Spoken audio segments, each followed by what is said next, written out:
अस्सलाम वालेकुम। प्रोग्राम सहाफ़ी में मतीउल्लाह जान। आज हम बात करेंगे साबिक प्रिंसिपल सेक्रेटरी टू साबिक वज़ीर आज़म इमरान ख़ान। आज़म ख़ान 1 महीना और 2 दिन लापता रहने के बाद आज अचानक मंजर-ए-आम पे आ गए हैं और उन्होंने कहा है कि वो लापता नहीं थे बल्कि बकौल उनके किसी दोस्त के घर में थे। हैरानी की बात यह है कि उनके अहल खाना ने उनकी बाजियाबी के लिए इस्लामाबाद हाई कोर्ट में दरख्वास्त भी दायर की थी और उससे पहले मुतल्लिका थाने में एक FIR भी दर्ज कराई थी और आज आज़म खान के मंजर-ए-आम पे आने के बाद उस FIR को भी खारिज कर दिया गया है। मगर आज़म खान मंजर-ए-आम पे बड़े धमाका खेज अंदाज से आए हैं और उनका एक अदालत के सामने दिया गया बयान सामने आया है, जिसके मुताबिक साइफर जो एक खुफिया सफारती मरासला था जो अमेरिका में पाकिस्तान के सफ़ीर ने उस वक्त के वज़ीर आज़म को भेजा था और उस मरासले में ये कहा था कि अमरीकी हुक्काम ने सफारती हुक्काम ने धमकी लगाई थी कि अगर इमरान खान की हुकूमत को हटाया नहीं गया तो फिर पाकिस्तान के लिए नताइज अच्छे नहीं होंगे। उस मरासले के हवाले से प्रिंसिपल सेक्रेटरी आज़म खान, उस वक्त के प्रिंसिपल सेक्रेटरी ने इंकशाफ किया है कि वो मरासला उसको सियासी तौर पे इस्तेमाल किया गया और उस प्रिंसिपल सेक्रेटरी आज़म खान के इंकशाफात के मुताबिक इमरान खान ने वो मरासला सियासी मकासद के लिए साइफर का झूठा बेबुनियाद बयानिया बनाया। इमरान खान ने साइफर ड्रामे के जरिए अवाम में मुल्की सलामती इदारों के खिलाफ नफरत का बीज बोया। मना करने के बावजूद एक सीक्रेट मरासले को ज़ाती मफाद के लिए अवाम में लहराया। साइफर ड्रामा सिर्फ और सिर्फ अपनी हुकूमत बचाने के लिए रचाया। इमरान खान ने साइफर अपने पास रख लिया जो कि कानून की खिलाफ वर्जी थी। साइफर वापस मांगने पर इमरान खान ने उसके गुम होने के मुतालिक बताया। 28 मार्च को बनी गाला मीटिंग और 30 मार्च को काबीना इजलास में साइफर का मामला ज़ेर बहस आया। मीटिंग में सेक्रेटरी खारजा ने शुरा को साइफर के मंदरजात के मुतालिक बताया। आज़म खान के इन इंकशाफात के बाद जो बज़ाहिर 164 का बयान है जो कि एक इंतज़ामी मजिस्ट्रेट के सामने रिकॉर्ड किया गया है, वफाकी वज़ीर दाखिला राना सनाउल्लाह ने भी एक प्रेस कॉन्फ्रेंस की जिसके मुताबिक साबिक प्रिंसिपल सेक्रेटरी का बयान ये भी साबित करता है कि 9 मई भी इसका एक तसलसल है। शाह महमूद कुरैशी मुकम्मल तौर पर इस जुर्म में शरीक हैं। इमरान खान का कहना है कि साइफर उनसे गुम हो गया है, लेकिन वो गुम नहीं हुआ और वो इमरान खान के पास है।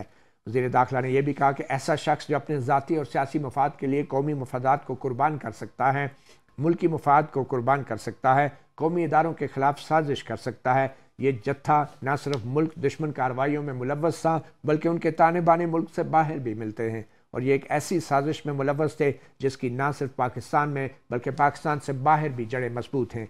आर्टिकल 6 लगाने से मुताल्लिक वजारत कानून की राय ली जाएगी, मगर मेरे मुताबिक मुल्क के खिलाफ साजिश करना, खुफिया दस्तावेज़ को आम करना और अपने ज़ाती और सियासी मफादात के लिए इस्तेमाल करना, मुल्की मफादात को मजरू करना और फिर उसको अपनी निजी तहवील में रखना, ये काबिल सज़ा जुर्म है।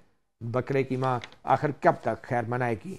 तो ये तो मामलात हैं वफाकी वज़ीर दाखिला के, मगर इसी हवाले से हमने मौक़िफ़ जानने की कोशिश की चेयरमैन तहरीक इंसाफ के तर्जुमान एडवोकेट शेर अफजल मरवत से। जी शेर अफजल मरवत साहब, आज़म खान इमरान खान के इंतहाई करीबी और काबिल एतमाद साथी थे, सीनियर ब्यूरोक्रेट थे। उन्होंने अब ये इंकशाफ किया है कि खान साहब ने वो जो खुफिया मरासला था वो उनसे वसूल किया और फिर उन्हें वापस नहीं किया। तो अब ये खुफिया मरासला अगर बरामद करने के लिए खान साहब को गिरफ़्तार किया जाता है तो इसमें क्या कानूनी रुकावट हो सकती है? आपकी क्या बात हुई है और आप उनके वकील भी हैं, तर्जुमान भी हैं तहरीक इंसाफ के चेयरमैन के, तो क्या इसमें कानूनी रुकावट हो सकती है उनके खिलाफ किसी किस्म की कार्रवाई में?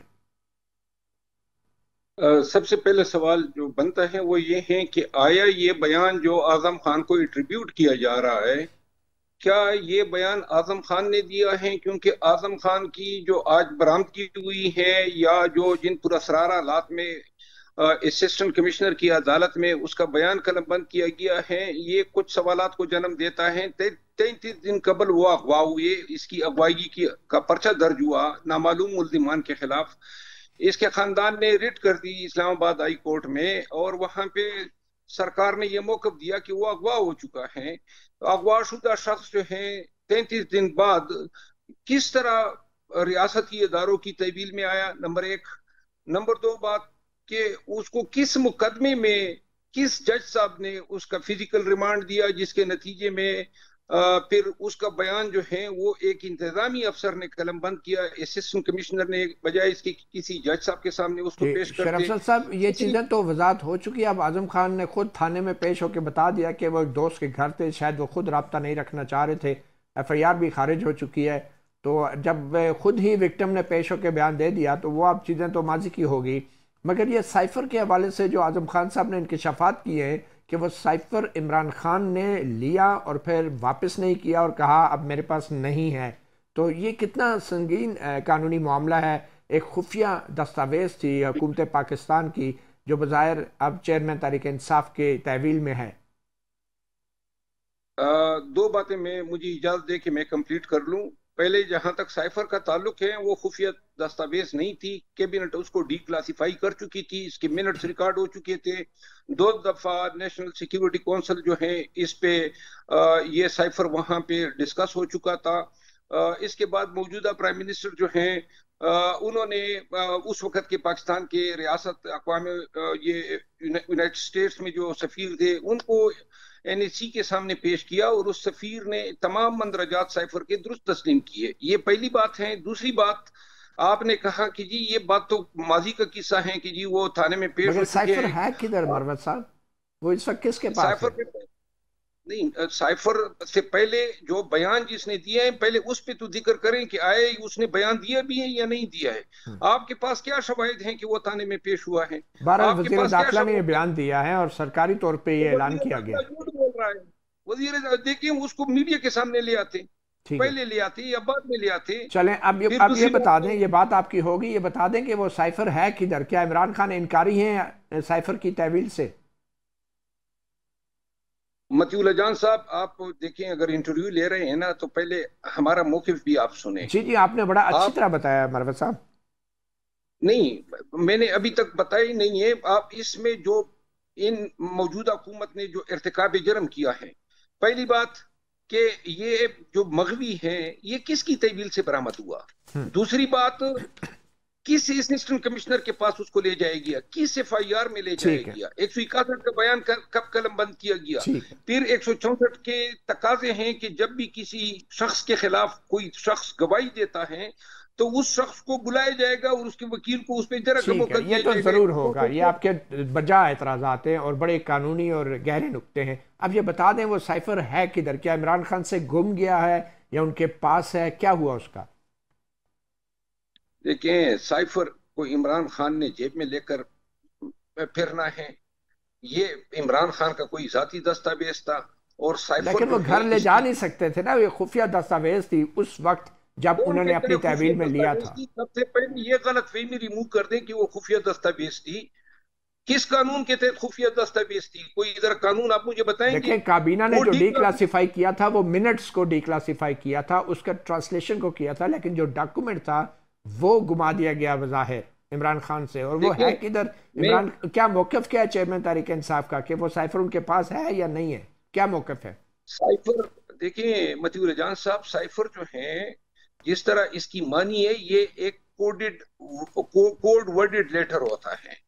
इसको जो है ट्रांसलेट किया गया, इसके बाद इसकी नकूल जो है नेशनल असेंबली में भी पेश की गई, चीफ जस्टिस ऑफ पाकिस्तान को जो है भिजवाया गया। असल दस्तावेज नहीं पेश की गई, नकूल। असल दस्तावेज किधर है जो खान साहब को दी गई थी?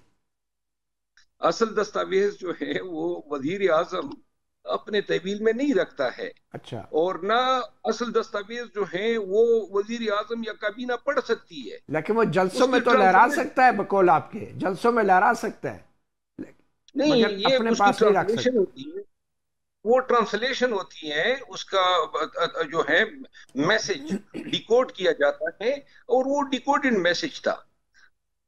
तो इमरान खान साहब से आपकी मुलाकात हुई है इस सारे मामले के आने के बाद? जी हाँ, आज ही मेरी इस मामले पे प्रेस कॉन्फ्रेंस मैंने की है PTI की जानिब से और खान साहब की जानिब से। तो उस पे मैंने पूरी ब्रीफिंग उनसे ली है और इसके बाद जो है आज। तो चले एक बार ये बता दें कि वो साइफर है किधर जो खान साहब ने लिया था? वो दस्तावेज किधर है? क्या उनके पास है या नहीं है? तो क्या कहते हैं? आप अपनी जेबों में तलाश कर लें, आपको मिल जाएगा। चले। इमरान खान GPPI के चेयरमैन ने क्या करना है उस साइफर का? ये चले आप ठीक है, किस किया तो बहुत कुछ थैंक यू है। So much. आजम खान कहते हैं उसको इमरान खान साहब ने उनके सामने बोला कि इसको हम सियासी तौर पे इस्तेमाल करेंगे, इस पे खेलेंगे, और फिर मीटिंग भी बुलाई गई और कहा अमेरिका का नाम नहीं लेना। ये सब गलत है। अब आजम खान जो इतना अरसा उनके करीबी, इतने अहम ओहदे पे अफसर रहे, उस पर यकीन किया जाए या फिर हाँ, खान इसका मैं तहरीक जवाब दे दूं। इंसाफ के चेयरमैन के नए तर्जुमान के ऊपर? 33 दिन जिसको अब से बेजा में रखा जाए, टार्चर किया जाए, उसको खानदान से दूर रखा जाए, ठीक और इसके बाद उस तरह का बयान लिखवाना चाहिए, लिखवा सकते हैं। इस बयान की कोई कानूनी और कोई ठीक है, चलें, शहादती। यकीनन आपको भी जिरा करने का मौका इस ज़रूर मिलेगा। आपने शेर अफसन मरवत एडवोकेट को सुना, जो तर्जुमान है चेयरमैन तहरीक इंसाफ के। अब हम प्रोग्राम के अगले सेगमेंट में बात करेंगे सीनियर जर्नलिस्ट अब्दुल कयूम सिद्दीकी और कोर्ट रिपोर्टर साकिब बशीर से, और ये जानने की कोशिश करेंगे कि आज़म खान के इन बयानात की कानूनी और सियासी अहमियत क्या हो सकती है। एक वक्फे के बाद वेलकम बैक। सहाफ़ी प्रोग्राम में हमें दो सहाफ़ियों ने ज्वाइन किया है, सीनियर जर्नलिस्ट और तजज़ियाकार अब्दुल कयूम सिद्दीकी, और उनके साथ हमारे हाई कोर्ट के सीनियर रिपोर्टर साकिब बशीर। साकिब बशीर साहब, ये साइफ़र का मामला किस सतह पे अभी चल रहा है? क्योंकि लाहौर हाई कोर्ट ने एक दिन पहले ही PTI की ये दरख्वास्त चेयरमैन की मुस्तरद की थी कि ये रोका जाए साइफ़र की जो तहकीकात हैं, जो कि JIT ने FIA ने बनाई हुई हैं, और आज FIA वो दरख्वास्त लाहौर हाई कोर्ट ने कल मुस्तरद की थी और आज FIA ने उनको 25 जुलाई को तलब कर लिया है। तो ये कितना सीरियस मामला है साइफ़र का मामला, और 25 जुलाई को क्या इमरान खान की गिरफ्तारी भी हो सकती है?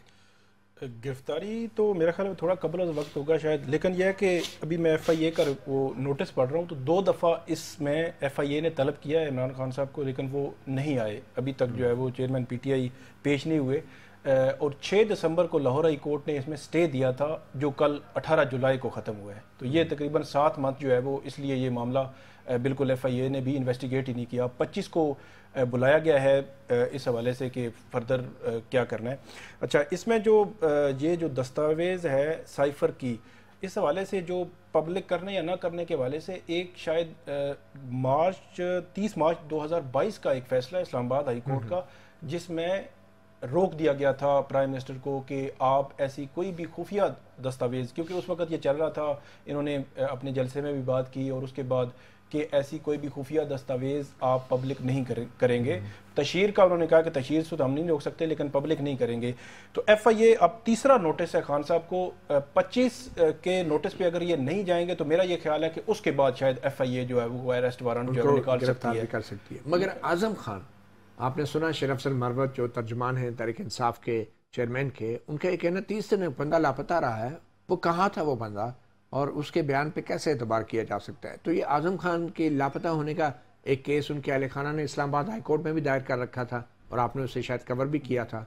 तो इस्लामाबाद हाई कोर्ट में हुआ क्या था और क्या हुक्म दिया था इस्लामाबाद हाई कोर्ट ने, और पुलिस क्या कह रही थी सारे अरसे के दौरान? सारे अरसे के दौरान पुलिस ने एक तो FIR दी थी, कि FIR पेश की थी कि उसमें उनकी मतलब गुमशुदगी की FIR है। इसके अलावा कोई भी पेशरफ्त नहीं हुई। मतलब हर पेशी पे यही होता था कि पुलिस का मौक़िफ़ यही था कि वो नहीं मिले, मतलब वो इस्लामाबाद से गायब है। इवन पुलिस ने एक लास्ट जो हेयरिंग थी उस पर यह बताया कि वो घर के बाहर से उनकी लोकेशन उसके बाद का पता नहीं है। तो वो उनसे पूछा गया तो उन्होंने कहा कि इंटरनेशनल नंबर वो को इस्तेमाल कर रहे थे, तो इसलिए उनके घर के बाहर से उसके बाद उनकी मोबाइल की लोकेशन का हमें मालूम ही नहीं है, और इसके अलावा उनका कोई जो है वो अता पता नहीं है कि वो कहाँ पे हैं। मगर अब कहा जा रहा है कि आज़म खान जो थे वो अपनी मर्जी से एक दोस्त के घर पे थे, कि कोई भी शख्स, आप, मैं, कयूम, कोई ऐसा सोच सकता है घर से बाहर जाके फ़ोन बंद कर दे और 1 महीने के लिए दोस्त के घर गायब हो जाए? ऐसा आपको लगता है ऐसा मुमकिन है? 15 जून से वो लापता थे और उनके वकील जो है वो एक्टिव थे, बल्कि वो जल्दी पेशी लगवाने की कोशिश, उनके अहले खाना के वकील, सॉरी उनके अहले खाना के जो वकील हैं, तो उनसे तो वैसे थोड़ी देर पहले भी मेरी बात हुई, तो वो कहते हैं कि हमारा तो अभी भी कोई राब्ता नहीं। अच्छा, अभी भी अहले खाना का राब्ता कोई नहीं है? मतलब उनके जो वकील हैं उनके अहले खाना के, वो ये कह रहे हैं कि हमारा अभी तक कोई राब्ता नहीं। लगता है आज़म खान साहब अपने घर वालों से शदीद नाराज़ हैं, उन्हें फ़ोन भी नहीं कर रहे। अब ये क्या कह सकते हैं इस हवाले से कि इस तरह की सिचुएशन? तो कयूम सिद्दीकी साहब, आपको क्या लगता है ये कितना संगीन मामला है, और क्या बकरे की माँ जो है खैर मनाएगी? राना सनाउल्लाह वज़ीर दाखिला कह रहे हैं कब तक खैर मनाएगी बकरे की माँ? तो ये साइफ़र वाला मामला कितना संगीन है ऑफिशियल सीक्रेट एक्ट के को लेकर, क्योंकि चीफ जस्टिस को भी आपको याद है मरासला भेजा गया था, तो उनका रद्द-ए-अमल तो था कि शायद उन्होंने कहा कि मैंने देखा भी नहीं है। हाँ, सील चीफ जस्टिस मोहम्मद बंदयाल ने कहा मैंने देखा भी नहीं है, देखा भी नहीं, वो सर बमोहर आया था और वो वैसे ही पड़ा। तो बात तो जो है ना, संगीन मामले की अगर आप बात करें, ऑफिशियल सीक्रेट एक्ट के नीचे अगर ये जुर्म के तौर पर तस्वीर किया जाए, अगर ये साबित हो जाता है, तो हम आज एक कानूनदान थे, उनके सामने बैठे थे और उनसे पूछ रहे थे कि ये साइफर का ऊपर सज़ा कितनी हो सकती है, तो उन्होंने कहा कम से कम 14 साल तक जो है वो सज़ा इसको ज़्यादा से ज़्यादा दी जा सकती है। तो अब जिस जुर्म की सज़ा 14 साल हो, मतीउल्लाह जान साहब, वो संगीन जुर्म तो हो गया ना, मतलब सारी उम्र कैदी की सज़ा होती है। अब ये देखना है कि कानून इसके बारे में क्या है, लेकिन जाहिर है इसके लिए एक पूरा ट्रायल होगा। अब जो 164 का स्टेटमेंट है, जो उसके बारे में मीडिया के अंदर मुख्तलिफ क्लेम्स किए जा रहे हैं, और वज़ीर दाखिला ने प्रेस कॉन्फ्रेंस भी कर दी है। वज़ीर दाखिला ने प्रेस कॉन्फ्रेंस की, हुकूमत का मौक़िफ़ है, लेकिन वो जो होता है ना कि किसी शख्स को पेश किया जाता है मजिस्ट्रेट के सामने, और फिर उसके जैसे अभी आपके ये इनके तर्जमान जो हैं शेर मरगत साहब कह रहे थे कि उसको तो किसी जुडिशल ऑफिसर के सामने, उसको एक असिस्टेंट कमिश्नर के सामने पेश किया गया। तो ये बहुत सारे सवालात तो बहरहाल हैं। कोई भी शख्स जो है वो 33 दिन तक अपनी मर्ज़ी से क्यों गायब होगा, ये भी सवाल है। और फिर जब आपको याद होगा हुदैबिया पेपर मिल्स के अंदर जो इसहाक डार साहब हैं, उनका भी एक काजी फैमिली के अकाउंट्स के हवाले से जो है वो एक स्टेटमेंट आया था 164 का बयान। तो उसमें जब ये जुडिशल स्क्रूटनी हुई तो उसमें ये बात भी बड़ी उसमें था कि क्या 164 का बयान जो है वो कन्फ्रंट करवाया गया था, क्या उसके ऊपर जिरा हुई थी, तो वो नहीं हुई थी। तो उसके बाद उसकी लीगैलिटी जो है वो सामने आती है। तो बहरहाल अभी तो कानूनी तौर के ऊपर मामला जो है मुझे तो पेचीदा लगते हैं कि जब ये अदालतों के अंदर जाएगा तो फिर उसमें कैसे सस्टेन करेगा। हम जो कुछ वाक़यात हम रिपोर्ट हो रहे हैं वो उसकी अपनी एक कॉनोटेशन है, उसके अपना पॉलिटिकल एंगल है, लेकिन लीगल तौर के ऊपर फिर वो जो है वो वहाँ जाके बहरहाल जब खान साहब जो है आज़म खान साहब अब वो पेश होंगे तो वो बताएंगे कि 33 दिन तक वो अपनी गैर हाजिरी या लाभ गुमशुदगी को जस्टिफाई करेंगे। अभी तक वो तो उसके बाद क्या बयान वो खुद सामने नहीं आए मीडिया के। इसहाक डार साहब ने भी 164 का बयान दिया था, तो वो हो गया था, जिसे इमरान खान साहब जो हैं उसको बहुत ज़्यादा आउट ऑफ द प्रोपोर्शन जो है वो करते रहे, अपनी सियासत का महवर बनाया, और अब एक कागज़ का टुकड़ा लगा आके और फिर जो कुछ कहा। अब ऑडियो लीक्स भी हैं। बहरहाल देखिए अभी क्या होता है। मगर वफाकी वज़ीर दाखिला राना सनाउल्लाह ने आज़म खान के मंजर आम पर आने की खबरें आने के बाद खुद तो प्रेस कॉन्फ्रेंस कर डाली, मगर ये भी तवक्को की जा रही थी कि आज़म खान साहब को साथ बैठा लेते और वो खुद कहते कि मैं कहाँ था, तो बड़ा अच्छा होता, कोई सवाल जवाब भी हो जाते, इसमें हर्ष तो कोई नहीं है, वो यकीनन गिरफ्तार तो नहीं होंगे। सुनते हैं वफाकी वज़ीर दाखिला ने एग्जैक्टली कहा क्या इस साइफर के मामले पे और आज़म खान के बयान के हवाले से। साबक प्रिंसिपल सेक्रेटरी के बयान से ये मालूम होता है कि इस मुल्क में असल मीर जाफर कौन था। अपने जाती और सियासी घटिया मफादात के लिए इस मुल्क के खिलाफ, इस मुल्क के अदारों के खिलाफ जो है वो साजिश की। जो सीक्रेट डॉक्यूमेंट था वो गुम नहीं हुआ, वो इमरान खान के पास है। ये टोला मुल्क दुश्मन कार्रवाइयों में न सिर्फ मुलव्वस था बल्कि इनके ताने बाने जो हैं वो मुल्क से बाहर भी थे। शाह महमूद कुरैशी साहब इसमें पूरी तरह से वो पार्ट एंड पार्सल है। एक सीक्रेट डॉक्यूमेंट को जो है वो एक्सपोज करना, फिर उसको चुरा लेना, अपने प्राइवेट पोजीशन में ले जाना, ऑफिशियल सीक्रेट एक्ट के तहत बड़ा वाज़े जुर्म है। स्टेट की मुद्दत में जो है ये मुकदमा जो है वो अदालत में फॉर प्रोसिक्यूशन जो है वो जाएगा। बकरे की माँ कब तक खैर मनाएगी। उन्होंने बिल आखिर अपने इन जराइम का हिसाब तो देना ही है। ये बयान ये भी साबित करता है कि 9 मई उसी का एक ये तसलसल है।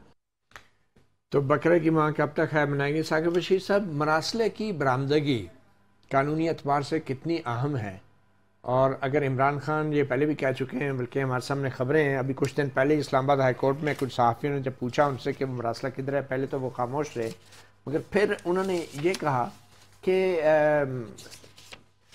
अगर तो वो डी क्लासीफाई है तो फिर इसका छापा मार कर क्या करना है, यानी उनसे बरामदगी के लिए। एक मेरे पास था और वो गायब हो गया, कहीं खो गया, मुझे नहीं पता।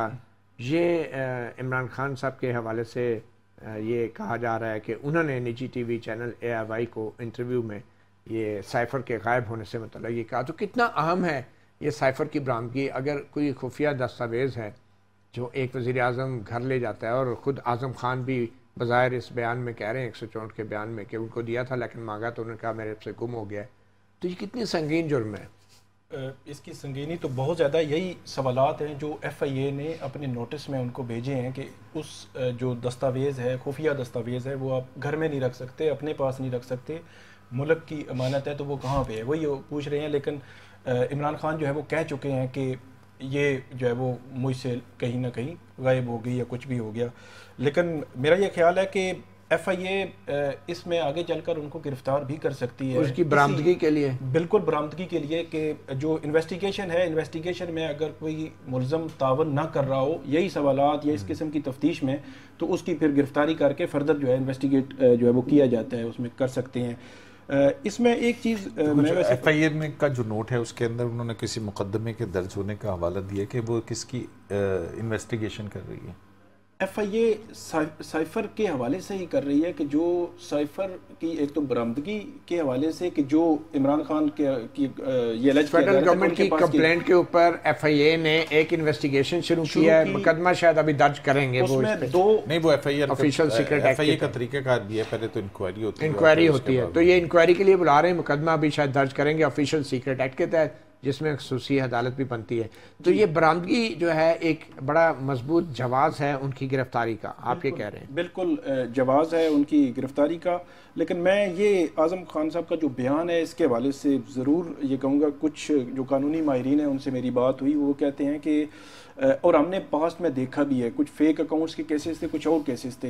हालात के बदलने के साथ कुछ लोग जो है वो हालात को देखकर वादा माफ गवाह बन गए, उन्होंने 164 दे दिए, लेकिन जब हालात तब्दील हुए मुल्क के तो वो उससे मुनहरिफ हो गए। डार साहब का जैसे वो उससे मुनहरिफ भी हुए, और जब वो मुनहरिफ होते हैं तो किसी भी ट्रायल की स्टेज पर मुनहरिफ हो जाएं तो उसका वो कहते हैं कि 90% जो फ़ायदा है वो मुलजिम को पहुंच जाता है। वो डिपेंड करता है कि इलेक्शन से पहले मुनहरिफ होते हैं या बाद में कि वो ये भी एक बड़ा डिपेंड करता है। क्योंकि सिद्दीकी साहब, क्या ये इत्तफाक है कि लेकिन वो एविडेंस भी तो उसके साथ एक आती है ना। कल ही अमरीकी एक एहलकार हैं, principal deputy assistant secretary of state Elizabeth Horst, उन्होंने कहा कि मिस्टर लू जो हैं उनके ख़िलाफ़ जो इमरान खान के इल्ज़ामात हैं वो कैटेगोरिकली फ़ॉल्स हैं, और हमने ये निजी सतह पे भी और सरकारी तौर पे भी हुकूमत पाकिस्तान को कन्वे कर दिया है। और उन्होंने कहा कि हम प्रोपेगेंडा, मिस इन्फॉर्मेशन और डिसइन्फॉर्मेशन को पाकिस्तान और अमेरिका के बाहमी ताल्लुकात या शराकतदारी में हायल नहीं होने देंगे, और हम किसी भी पाकिस्तानी मुंतखब हुकूमत के साथ काम करने को तैयार हैं। तो ये आज की डॉन अखबार में भी लीड स्टोरी छपी थी अखबारात में, और अनवर इकबाल साहब की स्टोरी थी, और आज ही के दिन फिर ये आज़म खान साहब भी सामने आ गए। तो आपको क्या लगता है कि इमरान खान की अगर गिरफ्तारी होती है तो उसके ऊपर अमरीकी रद्द-ए-अमल कैसा होगा? इमरान खान साहब ने लॉबिंग फर्म भी तो हायर कर रखी है ना वहाँ पे अपनी लॉबी के लिए। इमरान खान साहब की अगर गिरफ्तारी होती है तो मेरा नहीं ख्याल है कि वो तो यही कहते हैं हमेशा। आपको याद है कि जब नो कॉन्फिडेंस भी था तो उस वक्त भी अमेरिकन जो तर्जमान था स्टेट डिपार्टमेंट का, तो उससे पूछा गया तो उन्होंने कहा कि हम तो जो है वो कॉन्स्टिट्यूशन और रूल ऑफ लॉ की बात करते हैं कि वहाँ पे उसको एडहेर किया जाए। तो ये एक इत्तफाक भी हो सकता है, लेकिन एक और इत्तफाक भी तो देखें मतीउल्लाह जान साहब, अभी आपने एक खबर का हवाला दिया कि पेशी के दौरान एक सहाफ़ी ने उनसे पूछा, तो इसका मतलब कि उस सहाफ़ी को भी पता होगा कि FIA के अंदर कोई इंक्वायरी हो रही है। इससे पहले काबीना ने ऐलान कर दिया था कि हमने इसको ऊपर इन्वेस्टिगेशन करनी है और FIA को कह दिया। तो ये तो इमरान खान साहब का भी मुतालबा था ना कि वो साइफर की तहकीकात चाहते थे। अब लेकिन वो चीफ जस्टिस से चाहते थे ना। अब आप आ जाइए ना, वो तहकीकात चीफ जस्टिस तो नहीं कर सकते हैं, वो तो कोई इन्वेस्टिगेशन का इदारा ही करेगा ना। अब अगर मुल्क का प्राइम मिनिस्टर रहा हो और वो जो है वो इस तरह की डिमांड करे तो मेरा ख्याल है कि उसको वैसे ही नहीं डिस्क्वालीफाई कर देना चाहिए। चले मैं नहीं मतलब एक बात सुनिए जी, वो ये है कि आप ये देखें कि साजिश का इल्ज़ाम लगाया गया। अब इल्ज़ामात जो लगाए गए ना, कईयों में साजिश के ऊपर हम बात करते हैं। एक छोटी सी ब्रेक ले लें और फिर वापस हम आपकी तरफ ही आते हैं कि क्या ये साजिश थी या क्या ये गफलत थी, मतलब मुजरमाना गफलत एक वज़ीर आज़म की। इसके ऊपर भी बात करेंगे छोटी सी ब्रेक के बाद। Welcome back. एक महीने से ज़ायद अरसा लापता रहने के बाद साबिक़ प्रिंसिपल सेक्रेटरी आज़म खान के इंकशाफात और सफारती मरासले के हवाले से उन्होंने एक बयान भी रिकॉर्ड कराया है इंतज़ामी मजिस्ट्रेट के सामने। कयूम सदीकी साहब, साजिश की बात हो रही थी कि इसमें साजिश क्या हो सकती है। आज़म खान का जो बयान है उसमें तो उन्होंने ये कहा है कि इमरान खान ने उनके सामने ये बोला था कि इस मरासले को हम जो है इस्तेमाल करेंगे अपना बयानियाँ बनाने में और पब्लिक के सामने इसको एक साजिश साबित करेंगे, गैर मुल्की साजिश, जो कि लोकल उनके जो एजेंट हैं उनके ज़रिए ये गैर मुल्की साजिश जो है उनको हटाने में और अदम एतमाद की तारीख के पीछे। तो आप समझते हैं कि आज़म खान वादा माफ गवाह भी बन सकते हैं इस साजिश के, इस इल्ज़ाम के हवाले से? बिल्कुल सारी चीज़ें तो मौजूद हैं, लेकिन जब तक हम ख़ुद नहीं देख लेते उनको, आज़म खान साहब को अदालत के सामने पेश होते हुए, और फिर वो जब तक ट्रायल शुरू नहीं होता, चार्ज क्या फ्रेम होता है, अभी तो इन्वेस्टिगेशन के स्टेज के ऊपर है, तो किसी भी नतीजे के ऊपर जंप नहीं करना चाहिए। लेकिन ये बात तो मतीउल्लाह जान साहब सबके सामने है कि किस तरह से उस वक्त की जो मिलिट्री क़यादत थी उसको टारगेट किया गया, गद्दार का बयानिया बनाया गया और हुकूमत टॉपल करने की देखिए ना, एक किसी लेजिटिमेट हुकूमत को अगर आप गिराने की साजिश करते हैं तो वो तो आपको पता है कि कितना बड़ा जुर्म है। मीर जाफर मीर सादिक का जो बयानिया बनाया गया, मीर सादिक मीर जाफर का, मतलब उस वक्त की जो भी फौजी क़यादत थी उसको उन्होंने पूरी तरह से चार्जशीट किया था, और उसकी बुनियाद के ऊपर फिर आप ये देखें कि ना सिर्फ ये, फिर एक और अनकॉन्स्टिट्यूशनल काम किया था जिस पे सुप्रीम कोर्ट ऑफ पाकिस्तान ने भी कहा कि ये आपने वायलेशन की है आइन की, जिस पे जस्टिस मोहम्मद अली मज़हर आल मियां खेल साहब थे, उन्होंने तो कहा था कि इस पर आर्टिकल 6 जो है पार्लियामेंट को इन्वोक करना चाहिए। और वो क्या था कि एक साइफर की बुनियाद के ऊपर आपने गद्दार बना के फिर उसके बाद पूरी अपोजिशन को गद्दार करार देने के बाद आपने अदम एतमाद की तहरीक को कलअदम करार दिया और असम्बली तहरीक हुकूमत। तो ये सारे कौनसी, और फिर आप देख लें उसके बाद एक पाकिस्तान के अंदर एक इंतशार है, अब उस इंतशार का कुछ ना अच्छा, कुछ तो अभी की इमरान खान की गिरफ्तारी के लिए सुप्रीम कोर्ट में भी मामला आ रहा है बलूचिस्तान में वकील के कत्ल के मामले के ऊपर। जी हाँ, बिल्कुल। वो अब्दुल रज़ाक शर्ट जो हैं, वो जिस पे उनके बेटे ने इनको नामजद किया, वो उसके के भी वो उस पे बलूचिस्तान हाई कोर्ट ने, क्योंकि गए थे ही उसके लिए, तो बलूचिस्तान हाई कोर्ट ने कहा था कि हम इंटरफेयर नहीं कर सकते इन्वेस्टिगेशन के अंदर, और ठीक है वो मुस्तरद करी, तो उसके खिलाफ जो है वो सुप्रीम कोर्ट में आए थे, जिसमें जस्टिस इजाजुल एहसन और जस्टिस आयशा के बेंच में ये लगा था केस, और फिर वो इसी बुनियाद के ऊपर के वो 2 जज साहबान का फैसला, तो हम 2 जज। अब ये मामला कल सुना जा रहा है, तो अब ये कल जो है जस्टिस याहिया अफरीदी की सरबराही में बेंच के सामने जो है वो मामला कितना रुकनी बेंच चाहिए? मेरे ख्याल में 3 रुकनी बेंच है। 3 रुकनी बेंच, पहले 2 रुकनी था तो उन्होंने कहा था 2 जज नहीं सुन सकते। इसमें अगर ये रिजेक्ट हो जाता है तो फिर उस केस में गिरफ्तारी हो सकती है, इसमें क्योंकि इस दौरान में उन्होंने प्रोटेक्टिव बेल ले ली थी ना इस्लामाबाद से, तो मेरा ख्याल है कि अब वो खत्म हो रही है। 17 जुलाई को वो खत्म हो चुकी है, और अब मेरी मतलब कोई बात हुई तो वो कोयटा नहीं जाना चाहते किसी सूरत भी, तो ये बुनियादी तौर पर उन्होंने बलूचिस्तान हाई कोर्ट से कोशिश की, फिर इधर आए। अब वो जो क्वैश कराना चाह रहे हैं, और जब तक कि क्वैश नहीं होती तब तक सस्पेंड कराना चाहते हैं उसका ऑपरेशन, जब सस्पेंड हो जाएगा तो उनको बेल नहीं करानी पड़ेगी। चलें, शायद कल सुप्रीम कोर्ट में जो बेंच है, अब देखें उसमें क्या होता है। अब देखते हैं, पहले भी नहीं गए थे जब हज़ारा कम्युनिटी की डेड बॉडीज FIR सस्पेंड करने का जूरिस्प्रूडेंस देखते हैं देखिए क्या होता है। बिल्कुल, लेकिन एक अमेरिकी सदर जो हैं डोनाल्ड ट्रंप, उन पे भी इसी तरह खुफिया दस्तावेजात लीक करने का इल्ज़ाम था, उनको बाकायदा गिरफ्तार किया गया, उनके पूरी रस्मी कार्रवाइयाँ पूरी हुई कानूनी, और उसके बाद उनको रिलीज़ किया गया गिरफ्तारी के बाद। वहाँ पे मेरे ख्याल में कुछ भी नहीं हुआ, उन्होंने गिरफ्तारी दी और गिरफ्तारी के बाद वापस भी आ गए। तो अमेरिका में की मिसाल तो खान साहब बहुत देते हैं, और शायद हमसे ज़्यादा अमेरिका को जानते हैं, और जो तजर्बा उनका है शायद वो किसी का भी नहीं है पाकिस्तान में जो उनका। देखिए मतीउल्लाह जान साहब, वही बात है ना कि इमरान खान साहब हमेशा ये कहते हैं कि कोई आइन और कानून से बड़ा नहीं है, ठीक है ना, लेकिन वो कहते हैं कि ये दूसरे के लिए है, उनके लिए नहीं है, उनके लिए। तो अब अगर डोनाल्ड ट्रंप जो है अमेरिकी सदर, the most powerful man in the earth, वो उसको गिरफ्तारी हो सकती है, तो अगर खान साहब के पास है तो दे दें, गिरफ्तार नहीं होंगे। आज नया जुडिशल कम्प्लेक्स बनाया खान साहब ने, वहाँ आकर ये भी जैसा बताया कि जो संगे बुनियाद था इसका मैंने रखा था, और अब इफ्तिताई जो है ना वो एज ए मुल्ज़िम कैसे हो रही है। सुप्रीम कोर्ट का संगे बुनियाद भी बहुत सारे लीडर्स ने, जुल्फ़िकार अली भुट्टो ने रखा था और उसी सुप्रीम कोर्ट ने मुबैना तौर पर उनका अदालती कत्ल किया और आज जुल्फ़िकार अली भुट्टो के नाम की तख्ती सुप्रीम कोर्ट के बाहर लगी है और दूसरी तरफ उनकी बेटी बेनज़ीर भुट्टो की तख्ती लगी है जिसके मुल्ज़मान को आला अदालतों ने बरी किया हुआ है। और अंदर जो है वो नवाज शरीफ ने इनॉग्रेशन की थी तो वो उसकी तख्ती भी लगी, उसकी तख्ती भी सुप्रीम कोर्ट के अंदर लगी हुई है। बहरहाल तख्तियाँ लगाने का साबित ये हुआ कि कोई फ़ायदा नहीं होता। कभी कभी ये तख्तियाँ आपको तख्तादार पर ले जाती हैं। जज बशीर को जो है वो साबिक जो वज़ीर आज़म थे नवाज शरीफ, उन्होंने एक्सटेंशन दी तो उन्होंने उसको सजा दी, तो अब जो है वो इन्होंने एक्सटेंशन दी थी जो इमरान खान है, तो अब इनका केस भी उधर ही चल रहा है। किसको? जज मोहम्मद बशीर साहब अदालत के जो 12 साल से। अच्छा, क्विकली ये बता दें, ये जो शरफ मरवत साहब ने कहा था कि ये मरासला जो है वो डिक्लासीफाई हो गया था, ऐसे कोई रिकॉर्ड पे तो कोई चीज़ नहीं है। हमारे मेरे सच्ची बात है, हमारे रिकॉर्ड पे तो ऐसा कुछ नहीं है कि आज तक बल्कि आज मैं सुन रहा था असद उमर साहब ने ये बात की है कि शायद ये डी क्लास या शाह महमूद कुरैशी, कुछ जर्नलिस्टों ने तो जरूर कहा था कि उन्होंने कहा कि डी क्लासीफाई नहीं किया गया, ये डी क्लासीफाई नहीं होता। शायद शाह महमूद कुरैशी साहब का ये बयान आया आज कि ये डी क्लासीफाई नहीं किया गया था उनकी हुकूमत में। अच्छा, ये शाह महमूद कुरैशी साहब का भी ऊपर बड़ा संगीन इल्ज़ाम लगा रहे हैं राना सनाउल्लाह, तो क्या उनको भी उनके खिलाफ भी कार्रवाई होगी क्योंकि वज़ीर ख़ारजा थे?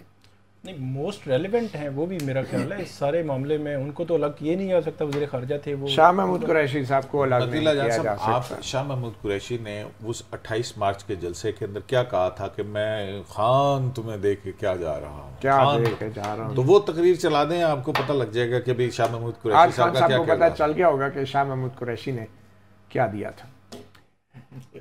साफ़ी प्रोग्राम से इतना ही इजाज़त दीजिए। अल्लाह हाफ़िज़।